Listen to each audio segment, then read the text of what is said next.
Matthew 24 is one, not just an important, obviously, to answering those different skeptics and questions, but it's just important in how we're going to understand our Bible.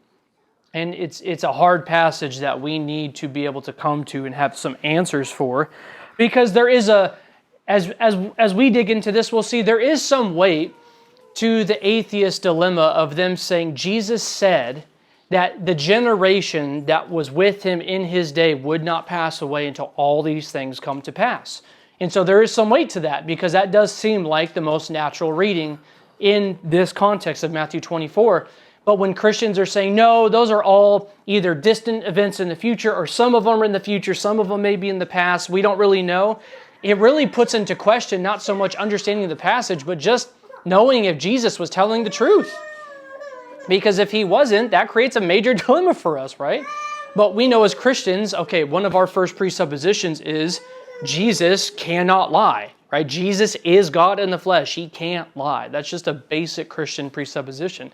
And the Bible, being God's word, will not be in error. It can't be in error. It's God-breathed. So though those things help us not abandon the Bible to skeptics, it doesn't leave us without not needing to provide an answer for these texts.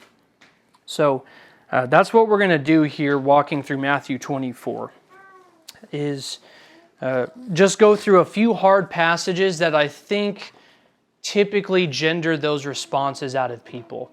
And we're going to only do 2 of them today. So you can see on the page that I gave you, dealing with hard passage 1, hard passage 2. Next week we'll have 3. So there will be 2 this week, not next week, but the next Bible study there will be 3. And we'll by the time we get through all 5, we'll have gone through all of Matthew 24 pretty much in essence. So a couple of things, though, in order to, I think, get some background into this, which is why I broke it up into 2. As much as I don't want to spend a whole lot of time doing background, really trying to understand Matthew 24 without any kind of background is very hard to do. Now, let me ask, I want to, Baumlock and Lydia, have you, as far as Matthew 24, the Olivet Discourse, and Jesus talking about the sign of his coming and the end of the age, have you guys ever heard anything about that? Have you guys thought anything about that? Has that ever been something that you had questions about, or was it even on your radar? Of just Jesus' words in Matthew 24, the text we're going to deal with, where the disciples ask him, what's going to be the sign of your coming and the end of the age? Was that ever on your radar as far as an issue or a biblical passage that was difficult? I don't even know if you guys had ever thought about it. I'm just curious. I don't know if it's right or wrong. Oh, okay. So you have thought about it. So what do you think it's typically understood as explaining? Like what the passage is about. If someone were to say, Baumlock, what's Matthew 24 about? Well, like the signs and wonders, I wouldn't take them as like a sign that most people expect. I didn't think it was that. Okay. Lydia, how about you? Well, I've heard about it. It's different views of like right now it's like the signs. Like we're in the sign. You know, we're in the I don't know what it's called. We're in the Like end times? yeah. Okay. The other stuff that I've heard about was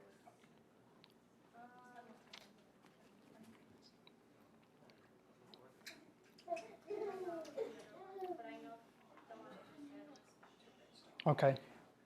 Okay, I'm actually going to ask the why. Okay, Kelsey, how have you, and I'm not looking for a right answer. I just want to know how you've always either understood it or heard other people reference these verses. Well, honestly, I think a while ago, it was just one of those ones that I just was like, I have no idea, so I'm just going to read it and like turn the page because I just, Can't wait to get to chapter 25. yeah. It doesn't get easier. I think after that, they could explain it to me one time, and I kind of get it, but I'm still kind of lost. So. Okay. Now let me ask you a different question then. What is it normally understood as? People hear, what would be the signs and the end of the age, or in the sign of your coming? What do people, Jessica, let me ask, what does people usually understand that as? Like the end of the world. Okay. Yep. Boom. That's all. Yeah. Okay, so the end of the world. So I guess I could have just fished for that a lot easier, but I think, okay, so actually all the displays of the answer I kind of think display probably the variety of answers Christians have when it comes to those verses. One, a lot of people read it, and I don't blame them. I used to read it all the time and go, no idea what that means, moving right on. Like I did the exact same thing. But a lot of people will end up going through it, reading it, and not wanting to do anything with it because it's very, it's a very difficult passage, seems like a huge mountain to try to climb, so you just avoid it. But I think others, typically, this is probably the most common understanding of all of what Matthew 24 is talking about, is the signs that will come before the end of the world happens.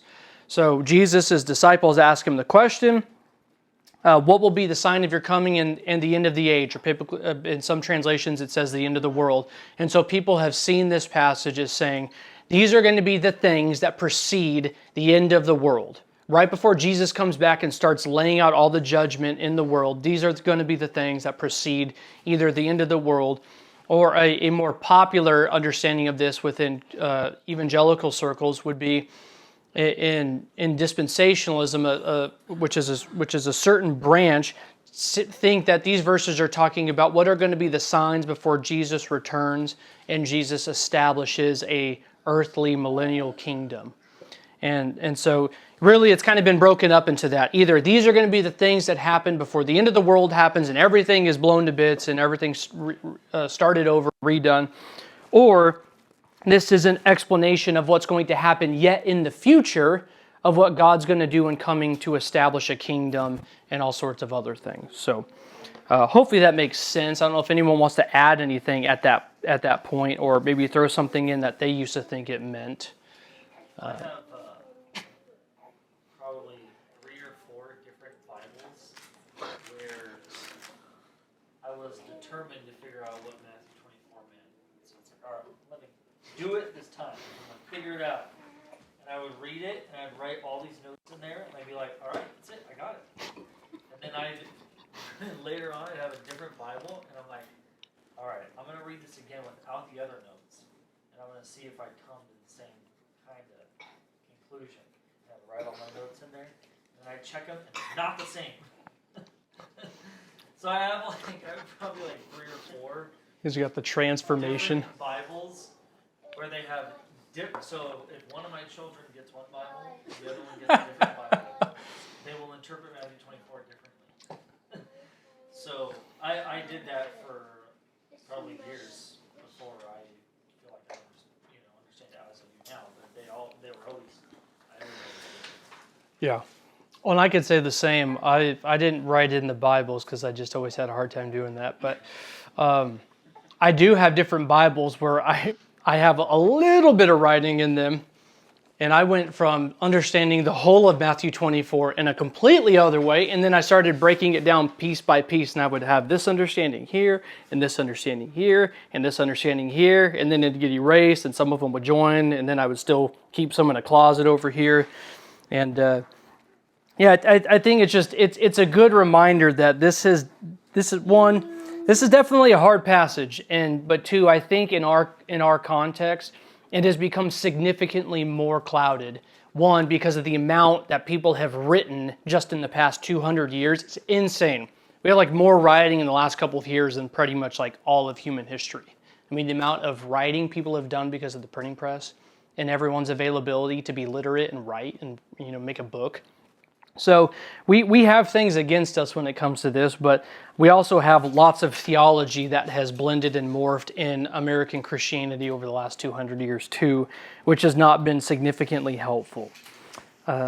So that's how these verses are typically seen as. So I think that's going to give you a good framework, because for most of us in here, this isn't something that it's going to be totally earth-shattering for us. Most of us have the same view. And even for you both, and even for both of you, you guys aren't dead set on some position of Matthew 24, right? You're just kind of trying to understand and piece it together to see what it means. So nothing that we really talk about may come as a total, shock to you, where you just had this beautiful picture of Matthew 24 and then someone comes in and just shreds it to pieces.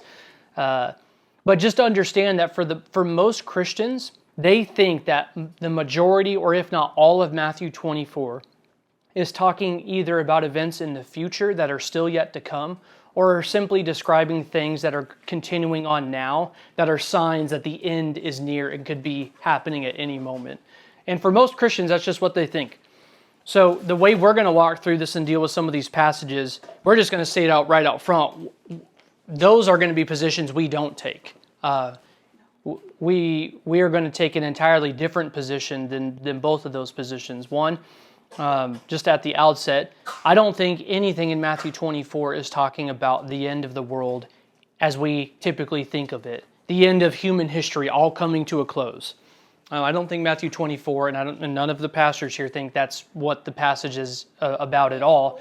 And two, this one I would actually oppose more strongly. I don't think Matthew 24 is about some future judgment that's going to come into play right before Jesus' millennial reign is established in Jerusalem with a rebuilt temple and with the Jews having a primary place in the millennium.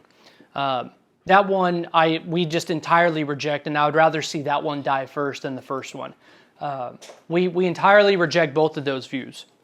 And the view that we're going to take is one that will get spelled out over the next 2 Bible studies, because I don't want to sum it all up right up front. I want you to just kind of see it.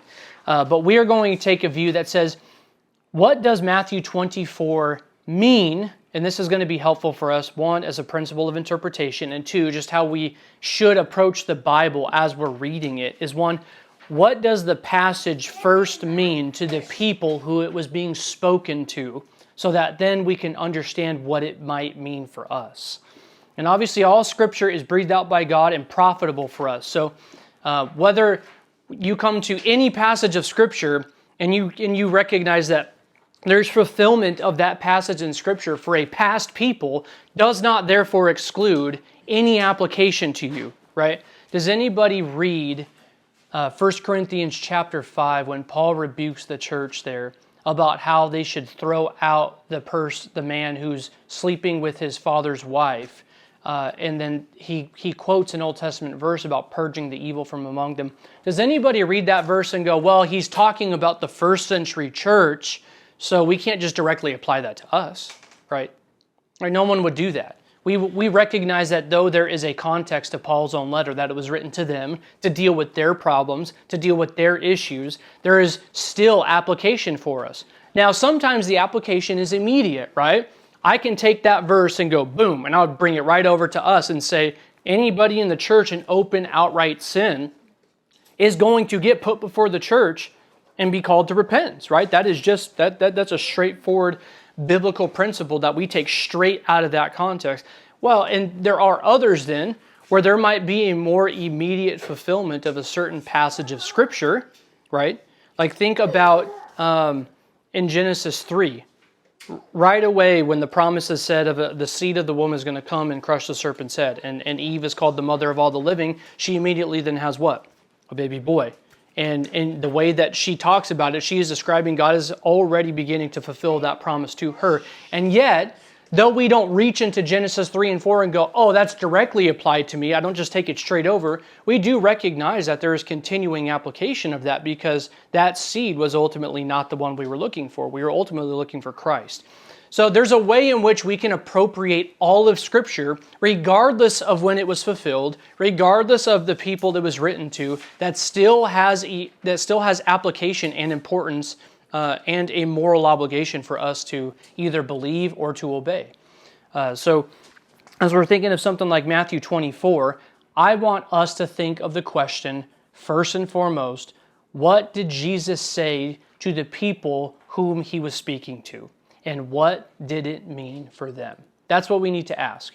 Because all too often when it comes to prophetic Scripture, and you guys probably have some kind of gauge of this, whether it's higher or lower, is that prophecy within Scripture often just gets pulled out of thin air like this. And people just make prophecy mean whatever they want it to mean, right?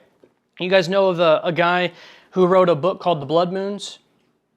Are you guys ever heard of that? Okay, well, there's a guy who wrote a book on the blood moons, and all he literally did was take passages from Scripture and go, coming in the next few months will be these blood moons that we only get every so often within history. And he just pretty much said, see, the Bible talks about blood moons, and there's blood moons coming, therefore there are signs coming right now that God is going to do something, right? And you're just going, okay. So people do that. And we want to ask the question then, the places where they're pulling those Bible verses from, is that how those people would have understood what Jesus was saying to them in the moment? Would they, hearing Jesus speak to them, these passages go, oh yeah, blood moons in 2004 or whatever year it was. And obviously that seems silly, and it should. But it escapes people. It does all the time. It just totally escapes people that there would be an understanding of a passage that, wait, you're saying that passage has nothing to do with some sign in my future or in my time? And that just really wrecks people. But it's just because we have just been trained to read the Bible first and foremost as if everything has to deal with our time and us and in our future, rather than seeing how do we relate to the Bible and not always making the Bible have to relate to us. So is everyone tracking with that? I want to finish that preliminary right there because we're still only on preliminary of preliminary.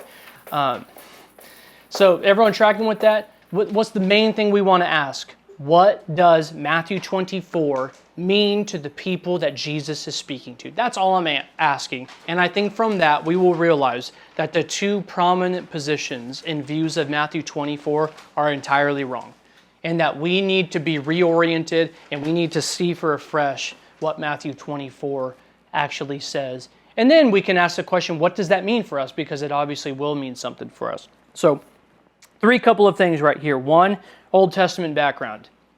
This is where I was going to be funny and put Genesis 1, but I didn't do that. But there is a reality. Okay, you guys have heard, we did the biblical theology ones, right? All this stuff is interrelated as we're talking about these passages.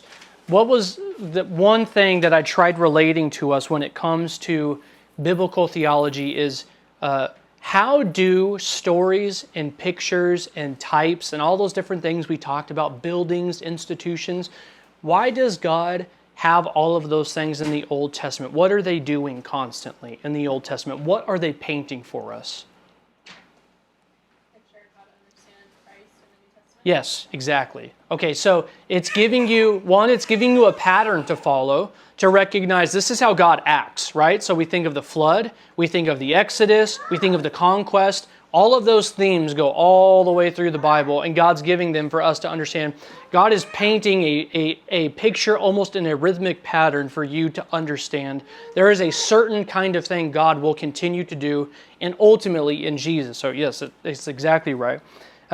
So when we're looking at the Old Testament then, one thing that we need to bring into the discussion of Matthew 24 is some kind of Old Testament background to what is going on in Matthew 24. So I'm going to spill the beans a little bit here, but the prompting of the questions to Jesus when the disciples ask him the most, it's probably the most famous questions in the Bible, what will be the sign of these things and of your coming, and of the end of the age? And what prompts all three of those questions to be asked by Jesus' disciples in Matthew 24? What does Jesus say is going to happen? Right. He points to the temple, and what does he say about the temple in Jerusalem? The place that we learned from biblical theology of the temple literally is the touch, it's the mediating point of God and earth where they meet together. And what's going to happen to that temple? Yep. He says, not one stone of that temple will be left upon another, right? So very important. So we're just going to have to do this because most of you guys were actually here for it, and I'm kind of glad I can assume this right now. But that Old Testament background that you guys learned, that biblical theology of temple and what it signifies in the Bible, what it means, is absolutely fundamental to understanding what's going on in Matthew 24. Because what did the temple in the Old Testament, what was it a picture of on a small scale? Okay. No, the world. The world, right? So the temple was a model of heaven and earth. It was like it's like if we were ever going to build out a building for a church, what would be one thing we would want to see before we start building? a model, right? No one goes, all right, lay the blueprints out and get building. We have no idea what this thing's going to look like. And the temple in the Old Testament is functioning like that. It is like God is presenting them a little tiny miniature model of what all of reality is like. Heaven and earth all together. And the temple signifies then heaven and earth. And it does so because what it is doing is picturing the original heavens and earth, right? So we talked about how in Genesis 1, God creates the heavens and the earth. And then all throughout the New Testament, the way that God is beginning to redeem things is by building a new heavens and new earth that mimics the old. And so what you learn in the Old Testament is that the temple and the tabernacle are showing you the way in which God is going to move later on to save the whole world, to redeem the whole world. And that's important because we need that Old Testament background when it comes to Matthew 24, because Jesus is dealing with that very subject. And he's dealing with it with people in his own time who are asking, when is this going to be, right? Because he says, this temple is coming down, which means, to interpret that another way, to say the temple is coming down is to say what? The heavens and the earth are about to be torn away. They're about to be torn up. They're about to come crashing down. This whole world, which is symbolized in the temple, is about to come to a drastic end. And we need that Old Testament background in order to understand that. Because often what happens is an Old Testament background is not assumed when it comes to the discussion of this passage.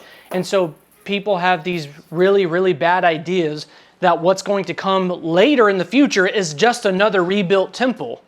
But if we know that the temple was always symbolizing something, it was never the substance, it was never the actual thing, but the temple was always symbolizing the heavens and the earth, then its destruction is actually something that should have been looked for and a new heaven and new earth coming into reality. So we need part of that Old Testament background then. And part of that will play out as we read some of these passages of what seem to be like these catastrophic events that people are worried are going to happen in their future, of how we ought to understand those things. And it'll play into that Old Testament background. So there's our first preliminary thing. Number two, this is where we're going to start flipping through the Bible pretty quickly, but I want you guys to keep up. So you have the paper to take notes. I would rather you actually listen if you can't follow along and just take notes, and that way you can look back through your Bible later. But when it comes to the context then, right, if we're going to understand Matthew 24, where do we need to place it in? We need to place it in the broader context of Matthew's gospel. Matthew did not write a narrative and then go Matthew 24 into the world and then continue on in 26 and 27 and 28. 24 is placed very specifically. And as you look at Matthew is actually broken up into threes. There's a large narrative section with teaching, another large narrative section with teaching, and then another large narrative section with his final teaching, and then the passion, and then burial, and then resurrection and ascension. So Matthew 24 is following in that train, and we're hitting the third and final section. And that section begins, if you guys want to flip to 21, and we get a couple of textual clues for us to pay attention to as far as what's going on here. So in 21, let me read this one really quick. This is Matthew 20:17. This is coming towards the end of his teaching in the previous section. So Matthew 20:17. And as Jesus was going up to where? Jerusalem. All right, so Jesus is traveling somewhere. And you see this in Luke, right? In Luke 9, Jesus sets his face against Jerusalem, and the rest of Luke's narrative is that journey and that entry into Jerusalem, and Matthew's tracking the same thing. Jesus is getting towards the end of his ministry, and in Matthew 20:17, he's heading now to Jerusalem and taking his disciples with him, and he says to them in 18, "See, we are going up to Jerusalem, and the Son of Man will be delivered over to the chief priests and scribes, and they will condemn him to death, and deliver him over to the Gentiles to be mocked and flogged and crucified, and he will be raised on the third day." So then when you get to Matthew 21, verse 1, it's picking up. Now the narrative is picking back up, and it's drawing off of Jesus' own teaching. Matthew 21:1. Now when they drew near to where? Jerusalem, and came to Bethphage, to the Mount of Olives, then Jesus sent two disciples, saying, "Go into the village in front of you, and immediately you will find a donkey tied and a colt with her." And then Jesus gets on the colt, enters into Jerusalem, and you have the hosannas, right? You have the king entering into the city on a colt and being praised by the people. So Matthew 21 is the beginning of both a narrative and then Jesus' final teaching, per se, his final instructions to his disciples. And the context is solely in that Jesus needs to go to Jerusalem to accomplish something, right?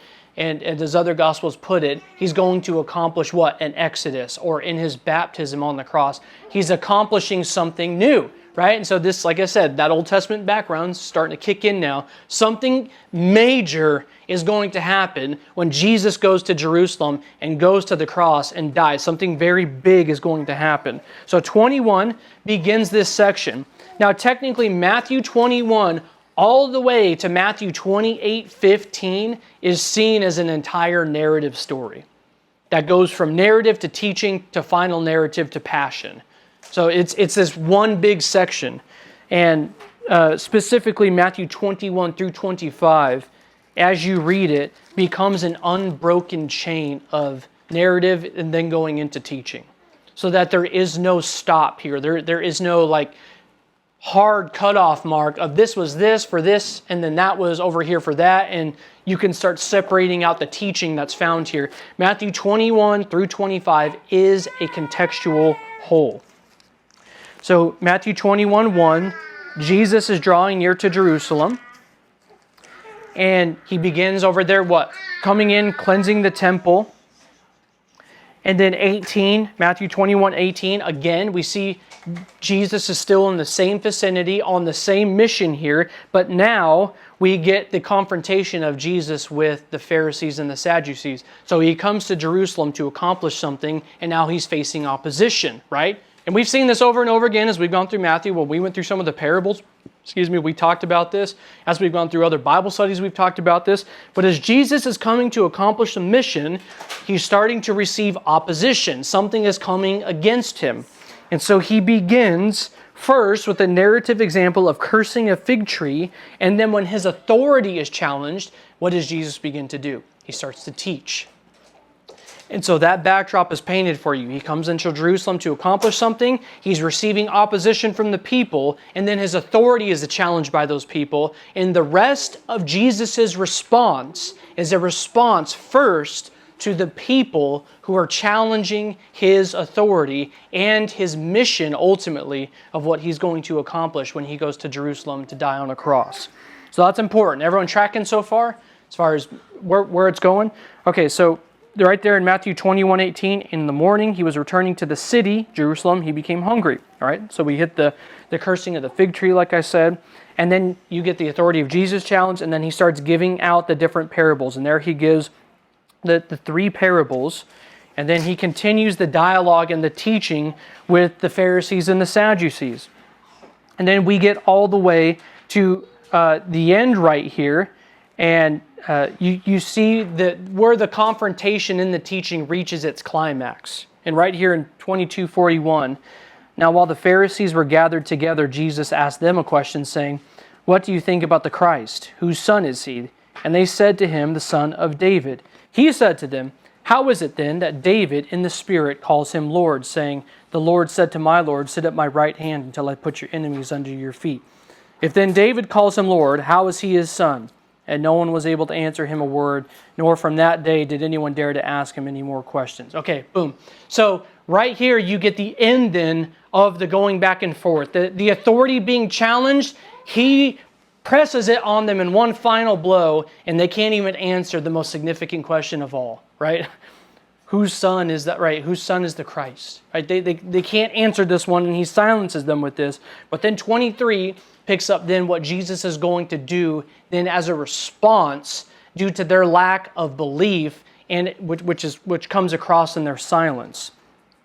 So 23, same narrative flow. Now look at what Jesus starts to do, because this is going to tie us into Matthew 24 even closer. It says, "Then Jesus said to the crowds and to his disciples, The scribes and Pharisees sit on Moses' seat.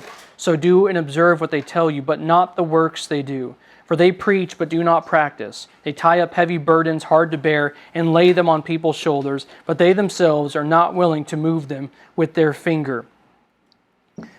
So here Jesus is starting to now teach his disciples the kind of people they ought not to be like. And then he turns in 13 back to the Pharisees and has one final word from them. And this is the most of the times Matthew 23 is known as the section on woes, right? Which is curses, is what Jesus is doing. When it says he's pronouncing woes on them, what he's doing is cursing these people. Because these are the people who are opposing Jesus as he's coming into Jerusalem to accomplish something in Jerusalem, and whose authority they have challenged by even claiming that he is not the Christ, that he is not who he says he is. All right, so very important.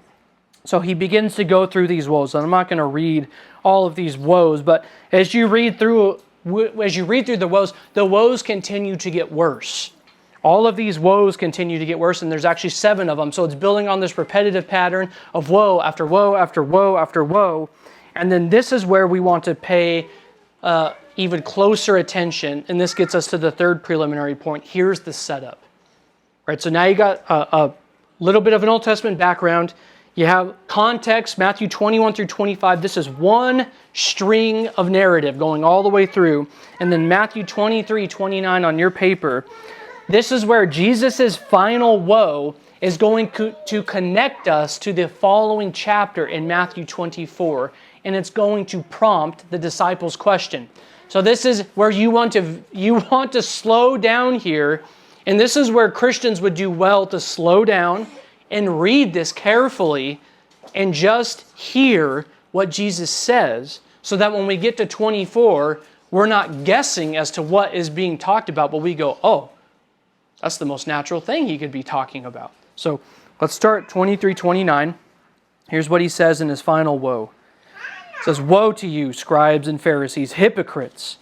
For you build the tombs of the prophets and decorate the monuments of the righteous, saying, if we had lived in the days of our fathers, we would not have taken part with them in shedding the blood of the prophets. Thus you witness against yourselves that you are sons of those who murdered the prophets. Fill up then the measure of your fathers. You serpents, you brood of vipers, how are you to escape being sentenced to hell?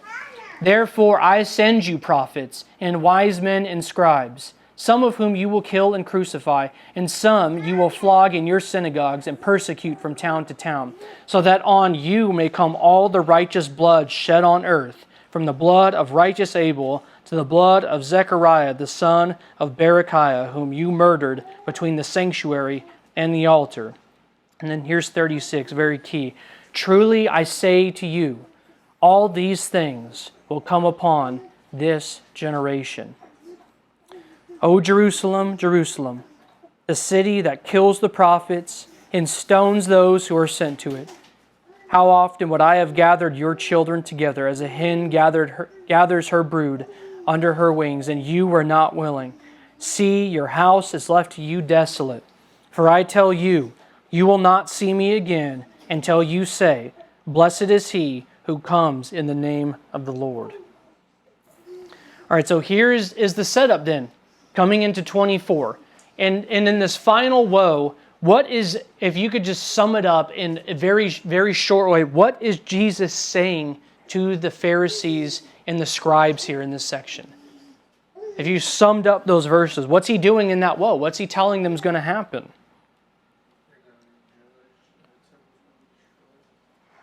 Okay, so he says, you're going to be judged, right? These woes are curses being pronounced upon who? The people in front of him, the people he's dealing with, the people who were standing in opposition in front of him in that day. So the curses and what's going to follow then have direct relation to who first and foremost? Them.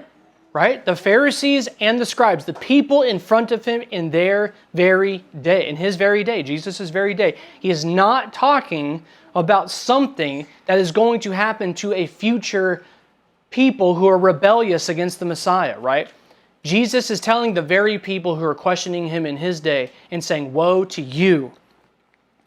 And then he tells them, you are the ones who are filling up the measure of wrath. You are serpents, and therefore I send you prophets, right? You hear this repetitive second person pronoun here. You.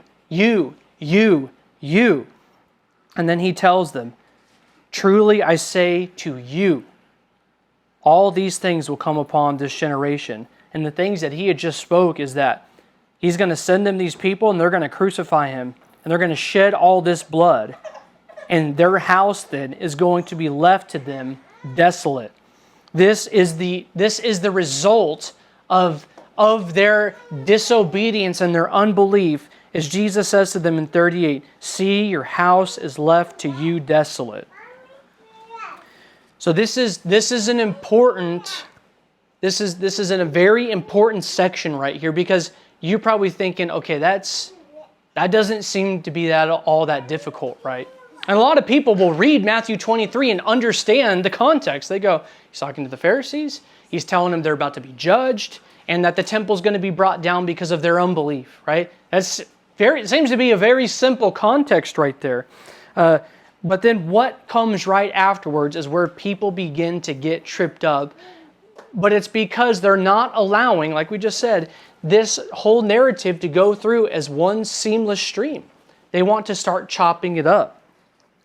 But we're remembering that forget your chapter divisions, get your verse divisions. This section right here is one continuous narrative. So what is being described here in the next chapter in 24 is coming off the heels of and in relation to what just happened in Matthew 23. All right, everyone tracking with that one so far? Anyone lost? Any questions? No? Okay. So here we hit the first 3 verses of Matthew 24. And I just want to read these and then we'll get into these 2 hard passages. But I want you to see this connection here for the setup. So Jesus has just told them, your house is going to be left to you desolate because you have shed the blood of all the righteous prophets from the beginning of time all the way until now, and you will be judged. The woe is about to come upon you. But notice first how 24 gives us a clue to where Jesus was when he pronounced this woe. 24:1. What does it say? Jesus left where? The temple, right? We just talked about how that Old Testament background is so key. Jesus has just left the very place where God dwells, the connection point between heaven and earth. Jesus is leaving it. So where has he pronounced the woe? In the temple, with the very people of God standing in the temple, and he's pronounced the woe against them in their temple and said, your house. Right? What house would he be referring to? The temple. That's where they're leaving. So Matthew is being very clear for us. This is one continuous story right here. Jesus left the temple and was going away when his disciples came to point out to him the buildings of the temple. But he answered them. And notice it's kind of interesting, right? His disciples were here with him. Right? He was instructing him before he gave the woes. He's instructing them to not be like them. And they would have heard all these woes. They would have heard that the woe being pronounced against their house being left to them desolate. And yet they leave the temple and they're still all guku and gawk-eyed for the temple because of how grand it is and how beautiful it is. And then he answers them though. He says, you see all these, do you not? Truly I say to you, right? He's talking to them, his disciples. I say to you, there will not be left here one stone upon another that will not be thrown down. Is Jesus pulling that out of left field as we get here into Matthew 24? Is that just coming up out of nowhere? It's not. Jesus is reiterating the same thing he just said in 23 about the woe being pronounced upon them and their house about to be left to them desolate. And he's telling his disciples, listen, that temple that you're looking at right now that looks so grand, it's coming down. Not one stone will be left upon another. And then 3, is where you get the infamous question right here, and which sets us up for the beginning of Matthew 24. So he tells his disciples this, and then 3 he says, he sat on the Mount of Olives. The disciples came to him privately saying, right? So now they want to know, right? They're probably in shock. Okay, this is going to happen. Tell us, when will these things be, and what will be the sign of your coming and of the end of the age? So let me ask you guys a question. Why do the disciples come to him and ask these questions? What were they just told is going to happen?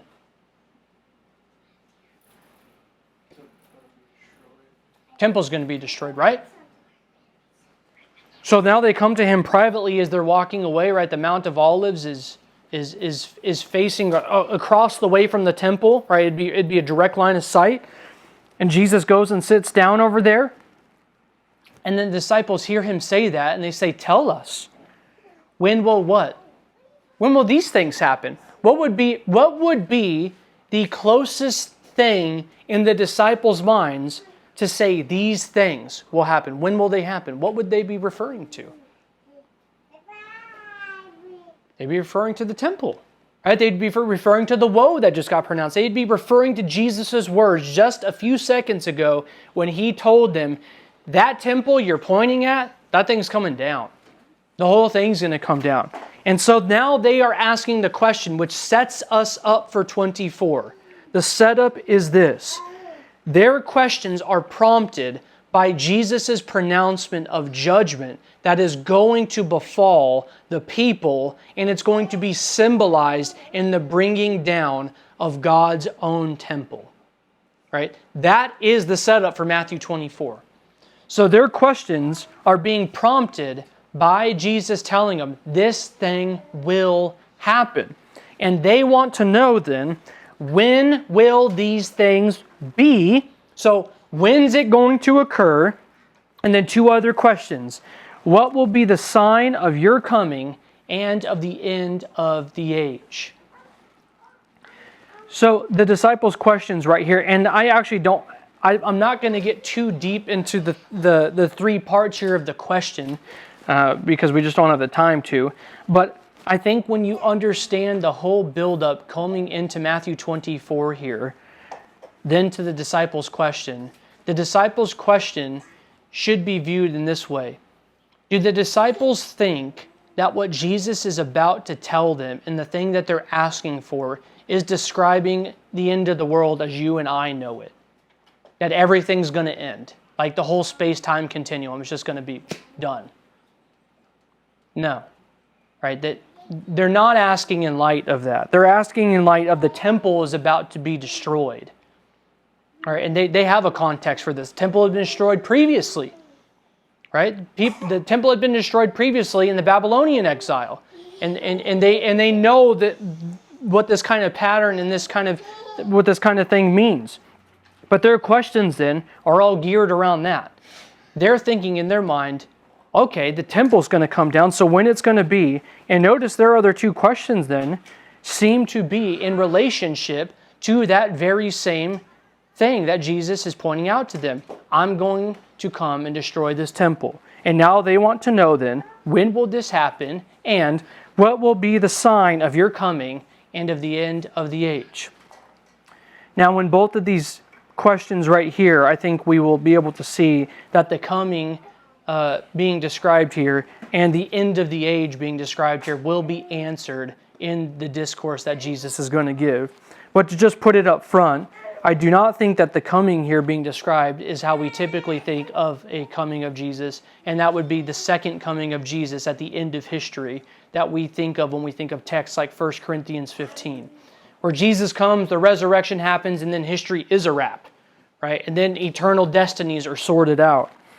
I don't think he's talking about the end there in that coming, some second coming. And we'll see that as we get into a hard passage. And the second one, and this one probably the more controversial, as the King James renders this, and the end of the world. But what I think the disciples are asking here then is not when's the end of the world going to come, but when is the end of that age going to come?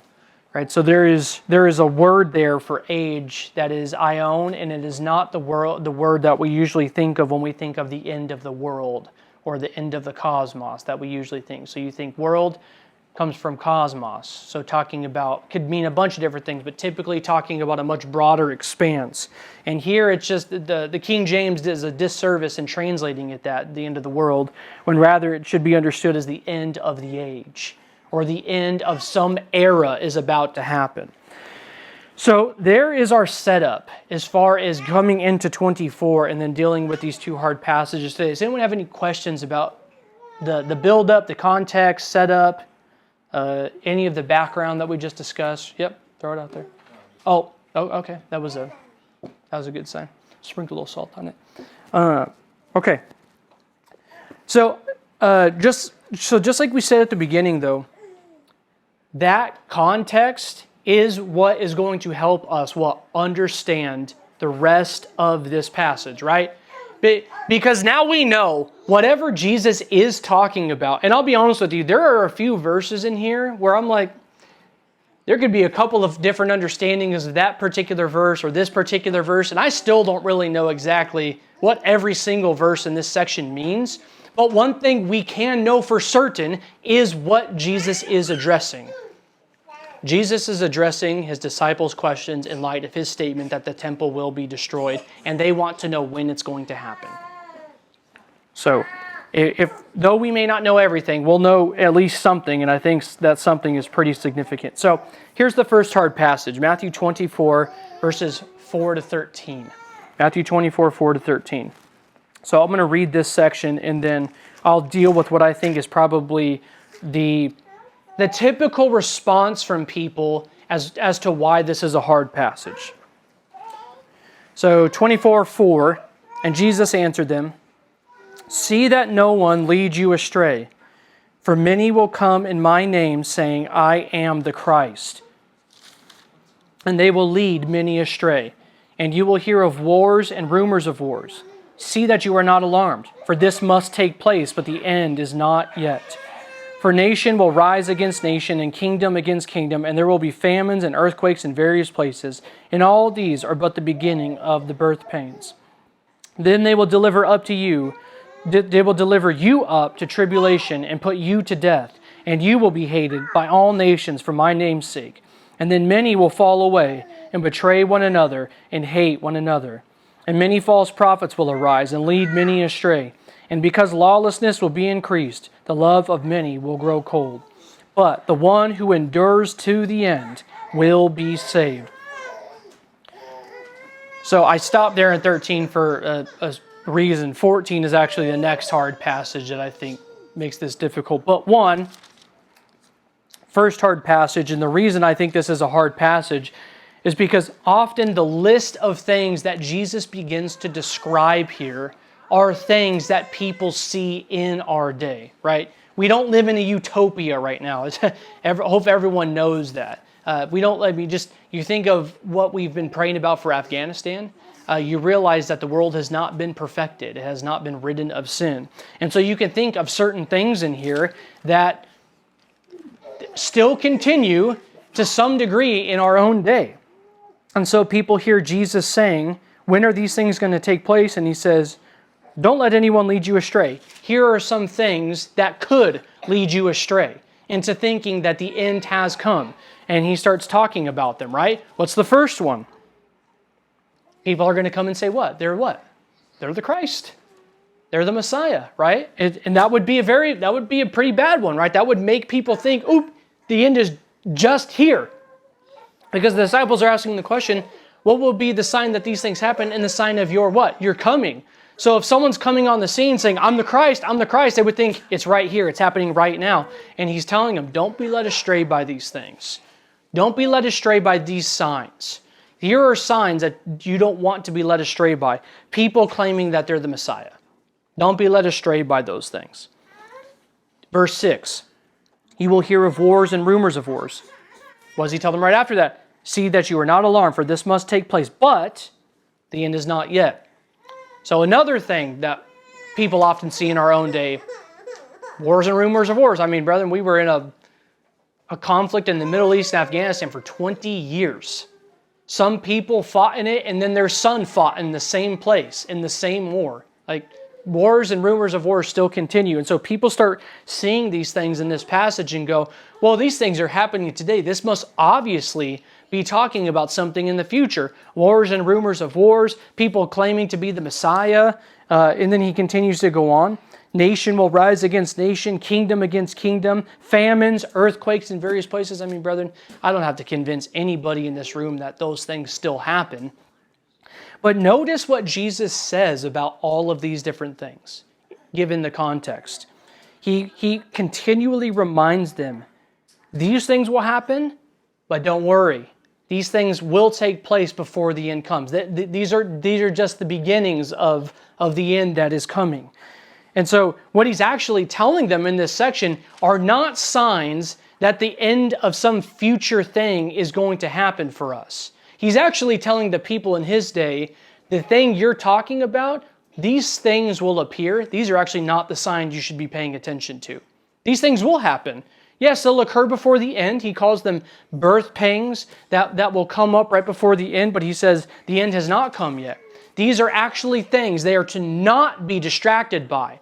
So what typically happens with this section is these things get promoted as signs that Christians ought to look for in their day to know if the end is near. And what is Jesus telling the disciples? They are not. They are not the sign. These are actually not the signs people should be looking for to know about whatever end Jesus is talking about. And like we've already established coming into here, Jesus is not referring to, given the context of Matthew 24, referring to the end of the world. He's referring to the end of something else.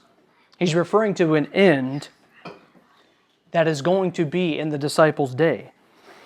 So all of these things in here then have become difficult for people because, well, these are things that are just going to occur in our day, and they do happen in our day. But notice that he continues here in verse 9. And I want to ask you, can you separate what Jesus says in verses 4 to 8 from what he says in verse 9? No. There's no break. He's telling them the same types of signs that they are not to look for to know the end has come. But notice in 9, he gets real specific on the kind of people who will experience these signs. And notice once again the personal pronouns that Jesus is used here in verse 9. Who is he talking to here in verse 9? He's still talking to his disciples. So notice what he says here in verse 9. Then they will deliver who up to death? You. Well, who is the you? Yeah, it's the disciples, right? So I hate to make the caveat. Obviously, Christians now can be delivered up for persecution. All right, there's going to be somebody who watches this and just makes them barking mad that we're saying it's the disciples in the first century. But brethren, we can't pass that little detail over. All of the signs that he's telling them they ought not to pay attention to because those are not the signs that the end has now arrived, but are just the birth pangs. He then gives them another sign tied to those previous ones, and they deal directly with the people he's talking to. It's the disciples. Then they will deliver you up to tribulation and put you to death, and you will be hated by all nations for my name's sake. And this is actually not something new. In John 16, what does Jesus tell his disciples in the upper room discourse? He tells them the same thing. He tells them that, yeah, if they hated me, they'll hate you. They'll deliver you over to the synagogues and they'll persecute you. And he tells them, but don't worry, I'll give you the words that you need at the time. The Spirit will give you those words. Who's he talking to then? He's talking to the disciples. And so John and the rest of the Gospels have the idea that these early disciples are going to face intense persecution. And this will actually be one of the things that they must go through, but that will actually not be the sign of the end that they will experience. It'll simply be things that they they should be ready to experience, because these are things that just happen in their day. But these are not the sign. But Jesus here is showing us that these signs, that they ought not to be led astray by, are ones that are going to happen to who? Them. It is going to be something that happens in their day. They are going to experience a world, per se, where false Christs come. And I didn't put any of this in here. You guys can ask afterwards. Nick has read lots of Josephus before. Listen to him. I've read portions of Josephus. All these commentators, including this book right here, discuss all the chronicles of how many false messiahs and zealotry groups arose during the time between Jesus' ascension and the destruction of the temple. And brethren, it's absolutely crazy how much false teaching and prophets were going around in the disciples' time. We think they just had an easy go for the first 40 years in church history. Brethren, it was a madhouse. They were dealing with all sorts of opposition. And all this is just, it gets spelled out in history for them. Same thing with the wars and rumors of wars, with kingdoms against kingdoms, famines and earthquakes. All of the historical data has showed that within that time frame, all of these things were occurring in the disciples' time. And especially the one that we know the most, given the book of Acts. What happens in the first 12 chapters of Acts? Do the disciples just have a grand old time? No.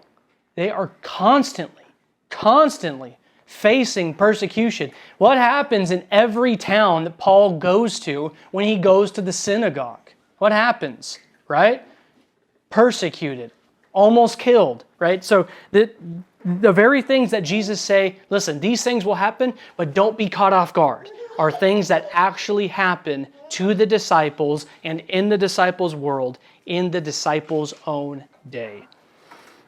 And so, while reading this at first glance may seem like, okay, these are modern day occurrences, so maybe this has modern day application, we just need to be able to separate our own modern day and ask, what was Jesus referring to when he was telling them that these things would precede the sign of his coming?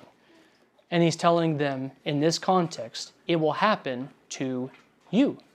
So that when Jesus begins to answer their question here about when will these things be, he's beginning to answer it them, and he'll saying, this is when it will be. It will happen during your lifetime. This is when it's going to happen. So there's our first one, hard passage. Does anyone have any questions about that? I'm trying to really fly through that one. That one has all sorts of detail we could go into. I just don't think it's necessary for this particular study. Anyone have any thoughts or questions or anything about that particular section right there? Okay. So deal with our second one, and here is just the last verse of this little section right here. And it's going to be another one that I think often causes people to interpret this section right here as having to happen sometime later in the future. And that's verse 14. Because just like we can't separate out verse 9 with verses 4 through 8, right? We can't separate those two as these things can happen in our time, but these things were only supposed to happen to the disciples. So too, 14 cannot be separated from the things that follow it, right? They just can't be separated. And so notice verse 14 is kind of the cap to what is going to happen before the actual sign is given of Jesus' coming. And 14 says, "And this gospel of the kingdom will be proclaimed throughout the whole world as a testimony to all nations, and then the end will come." Now, I can imagine that this one's probably a little bit harder, because what does it seem like it's saying right there on the surface? Right. Well, that every nation will hear the gospel. Okay, right. But that, and these things are tied together, right? But that what's going to happen, or has to happen, that what has to happen for the end to come is that the gospel goes out into the whole world and proclaimed, and then the end comes. So what would be then the consequence of thinking, okay, if that's the end of time in history, then can the things that come before verse 14 have been fulfilled or have happened already? And the answer would be what? No, because we're still here, right? World hasn't ended yet. And the gospel, therefore, hasn't gone out to all the world. And that means that everything that comes before 14 cannot have been fulfilled. Right? That would be a right deduction to make if 14 is saying that the gospel has to go into the entire world, permeate every little nook and cranny, and then the end's going to come. Well, in some sense that's true, but that's a whole other deal, right? But notice the dilemma that creates. If that is what 14 is saying, then everything that comes with 14 cannot be talking about something in the past. It just can't be. You can't escape that. Those ideas are all tied together. Because 4 says, for many will come in my name, before that he says, see that no one leads you astray. All of the things that come beforehand would indicate maybe that the end has come, and he's telling you all these things. Don't let them think that the end has come. These are things that must happen before the end comes. And if 14 is the positive end of all the negatives, that the gospel has to go out into all the world, and then the end comes, well, that kind of screws up the whole thing that we've set forth so far from Matthew 21 all the way into 24, does it not, right? It just messes it up. But there's a few things here that I think we need to be able to see. One, you can't see technically because you have an English Bible, and I don't blame you. If you had a Greek Bible, I mean, that'd be kind of cool, but I think something's probably wrong with you too. If you were reading your Bible in Greek, I'm like, you spent a ton of time to be able to do that. So, Matthew 24:14, obviously the clincher here is this. And the gospel of the kingdom will be proclaimed throughout where? The whole world. That is the linchpin here for trying to understand this passage.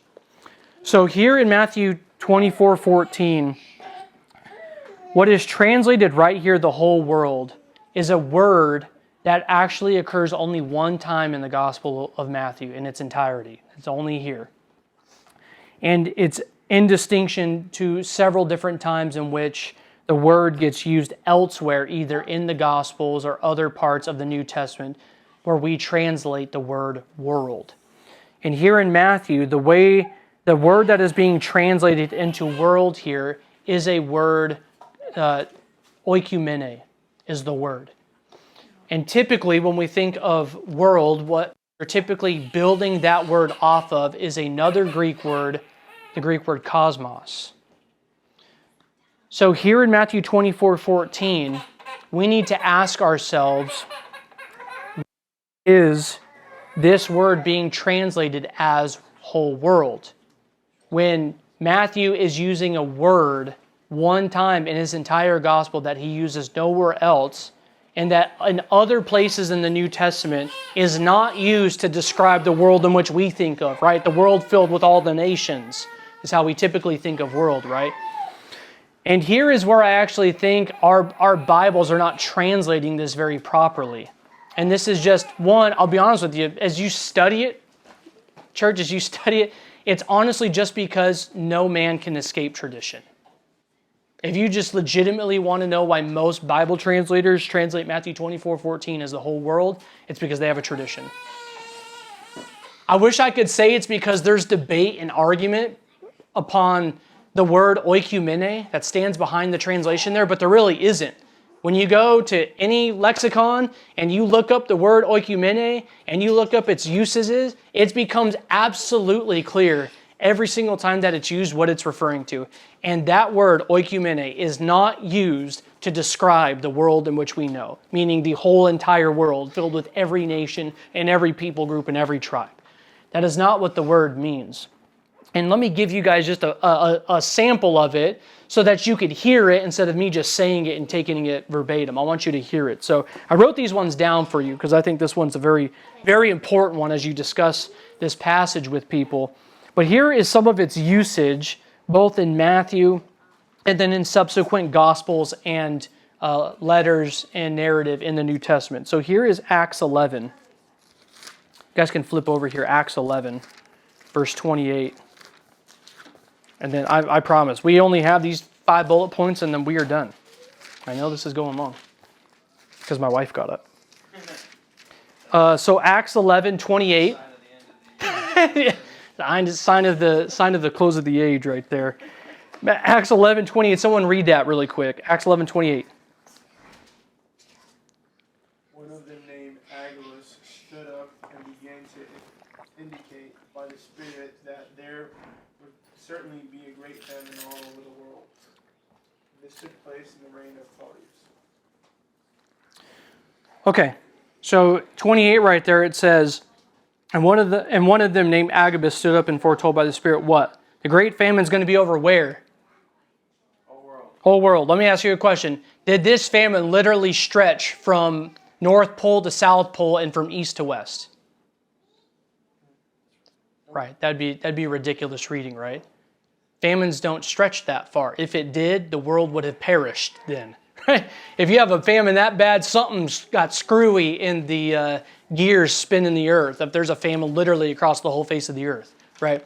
And we would never understand that like that. We would understand that the famine is happening regionally, but say the famine's happening here in the United States, right? Sometimes we speak hyperbolically and saying, man, the whole world has lost everything, right? You know, we speak like that sometimes. We overemphasize the degree of which something bad is happening. And so right here, Luke uses the same word that we find in Matthew 24:14, oikumene. So we know that in his usage here in Acts, he's not talking about the whole globe with all the nations like in Cosmos. He's talking about oikumene, or some type of inhabited place or some type of empire or some type of area that is shared by all these people. So let's get this in Acts 17:6. Someone want to read that one?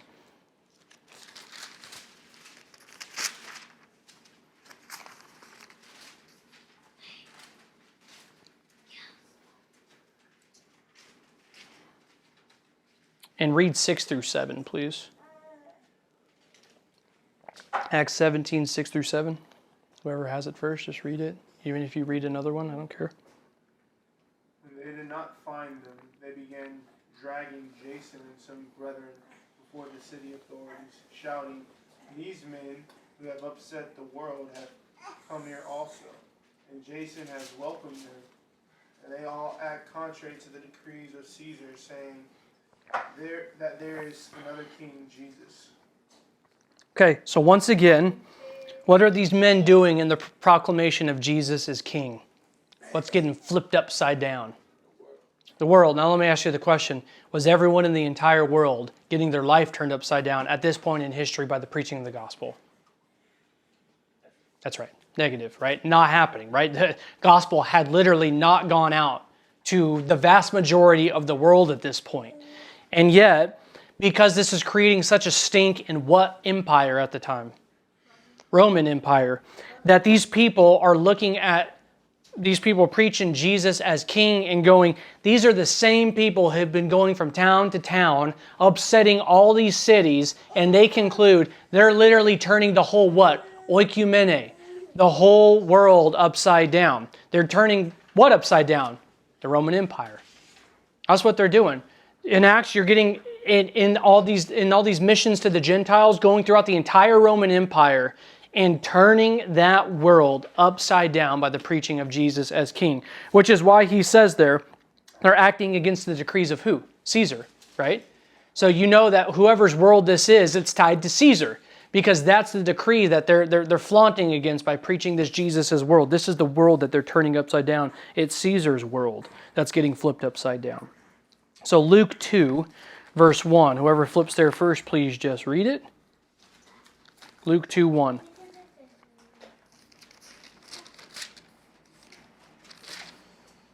In those days, a decree went out from Caesar Augustus that all the world should be registered. Okay, another question. Did Caesar want everybody, including the Aztecs and the Indians, to get registered in this census? Baumlock. No, good. I'm glad we're on a roll here. All right. So, who is getting registered in this census? Who's in what empire? Roman Empire here. This census is supposed to go out into what world? That oikumene right there. So the decree goes out from Caesar Augustus of all people, right? The head honcho of this empire, head of this world, and wants all of its inhabitants to be registered, right? So Luke 4:5. Someone read Luke 4:5.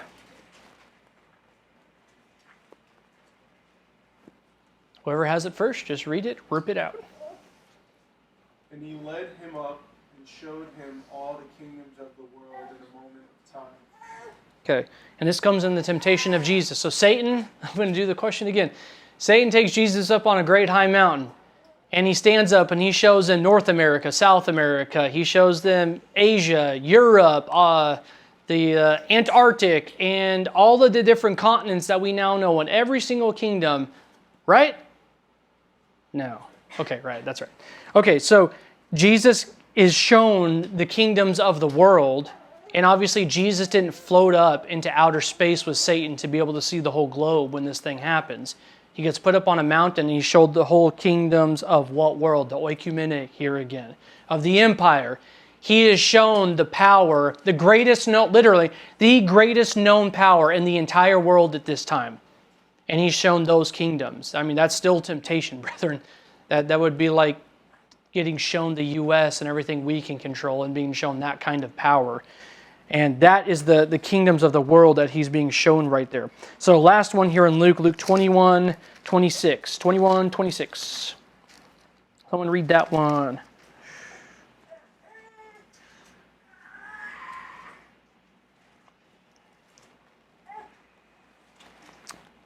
Actually, start in 25. That's a half sentence. That would be kind of awkward. 25:26. And there will be signs in sun and moon and stars, and on the earth, distress of nations and perplexity because of the roaring of the sea and the waves. People fainting with fear, with foreboding of what is coming of the world. The powers of the heavens will be shaken. Okay. So obviously in here in Luke 21, very similar context to Matthew 24, but I just want you to see another example of Luke using this. So by the time you get to Luke 21, we understand that what Luke is talking about here again, same word, oikumene right here, that the world on which these things are about to come. Is he talking about the world with, England and Europe and Spain and North Africa and South Africa? Was that what he's talking about? That's right. Not what he's talking about. So there's a specific area, a specific region, a specific empire where this is happening. And what I'm simply trying to show you is in the usage of that word, in all of its usage there here in the New Testament, and how it gets placed here in Matthew 24:14. Now we need to come back to the question is, why does Matthew in Matthew 24:14 use that one word? Only time he uses it right there in Matthew 24:14. In church, it's because I'm venturing to say is the world in which Jesus is talking about, the one in which the gospel of the kingdom is going to go throughout before the end comes, is not the entire world filled with all the nations that we think of, but rather it's going to go throughout an empire or an inhabited place of which they dwelt in.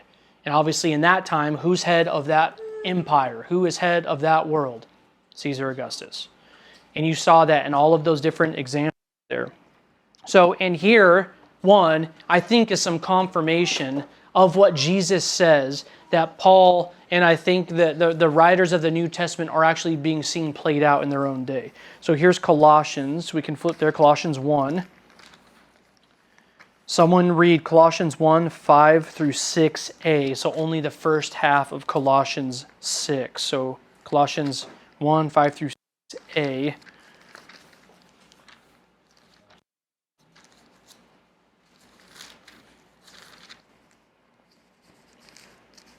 So Colossians 1, 5 through 6a, please, whoever has it.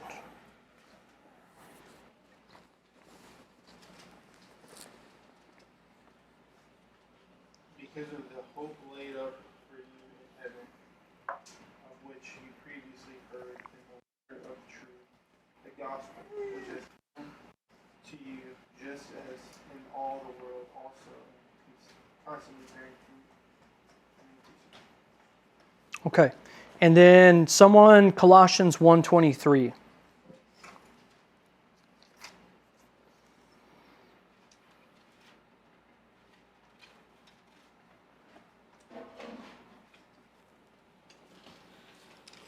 If indeed you continue in the faith, stable and steadfast, not shifting from the hope of the gospel that you heard, which has been proclaimed in all creation under heaven, and of which I, Paul, became a minister.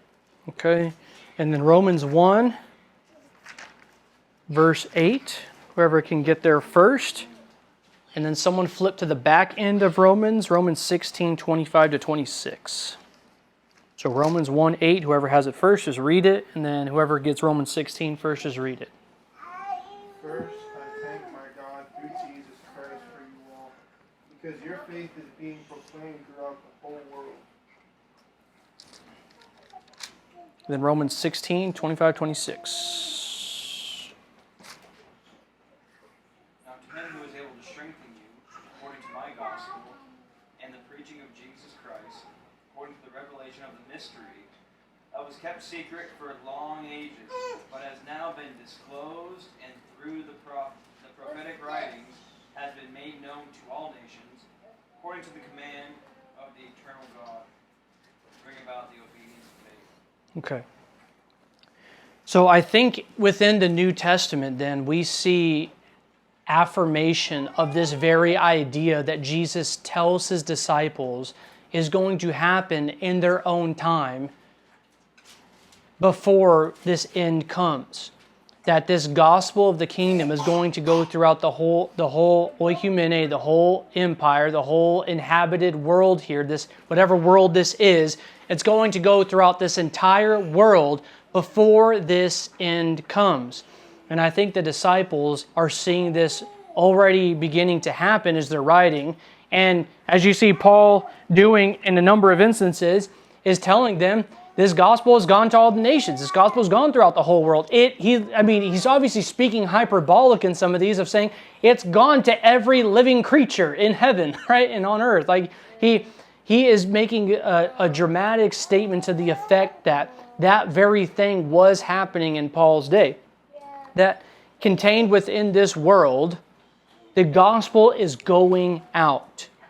And as you read something like the book of Acts, you see that thing actually being carried out as the gospel eventually is going to make its way all the way to the very place where Caesar Augustus himself dwells, and that is Rome. I mean, that's just where Paul's going to end up, that's where he's going to end up being there ultimately. And so I think when it comes to this passage then here in Matthew 24:14, though I do think it can be a hard passage that makes trying to understand Matthew 24 difficult, I think the difficulty has lied in the fact that people have tried to force an understanding of Matthew 24:14 to have to describe literally the entire world into every single part of the world as we know it today versus the way that Jesus is using it in context and the way that like Acts and Luke in the book of Romans uses it as speaking of the very empire, the very world that they dwelt in their time. And so I think when we come to understand it that way, which I think is the proper way to understand it, it makes sense now of Jesus's answer to the disciples' question about what are going to be some of the signs that will precede this coming and when will these things be. And now we have 4 through 14 as one cohesive piece to say all of these signs, whether it's false Christ, whether it's earthquakes, famines, wars, nations rising up against each other, and even the preaching of the gospel, are signs of things that are to come, but are not the sign themselves that they are to look for the sign of His coming and of the close of that age. Those are not the signs, but rather these are signs that who is going to experience? The disciples will experience. They're going to experience them in their own day.